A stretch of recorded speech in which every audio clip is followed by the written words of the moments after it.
খোমেনিকে হত্যা নিয়ে গোমর ফাঁস করে দিল ইসরায়েলি পররাষ্ট্রমন্ত্রী কার্টেজ। ইরানের সর্বোচ্চ নেতা আয়াতুল্লাহ খোমেনিকে হত্যা করতে পরিকল্পনা করেছিল ইসরায়েল। এজন্য দেশটির গোয়েন্দা সংস্থা ইরান চষে বেরিয়েছিল, কিন্তু তারা খুঁজে পায়নি তাকে। এমনকি বিষয়টি ফাঁস করে দিয়েছে ইসরায়েলি পররাষ্ট্রমন্ত্রী কার্টেজ। বৃহস্পতিবার সন্ধ্যায় একটি টেলিভিশনকে দেয়া সাক্ষাৎকারে পররাষ্ট্র প্রতিমন্ত্রী কার্টেজ এসব কথা জানান।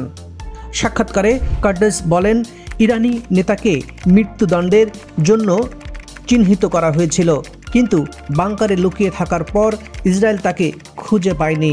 খামেনি এটি বুঝতে পেরেছিলেন, ফলে তিনি খুব গভীরে ভূগর্ভস্থে চলে গিয়েছিলেন। নিজেকে রক্ষায় কমান্ডারদের সাথে যোগাযোগ বিচ্ছিন্ন করেছিলেন, তাই শেষ পর্যন্ত ইসরায়েলি গোয়েন্দারা তাকে খুঁজে পায়নি।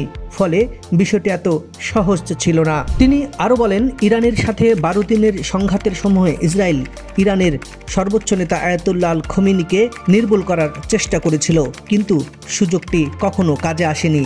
যদি তিনি আমাদের দৃষ্টিতে থাকতেন তাহলে আমরা তাকে বের করে দিতাম।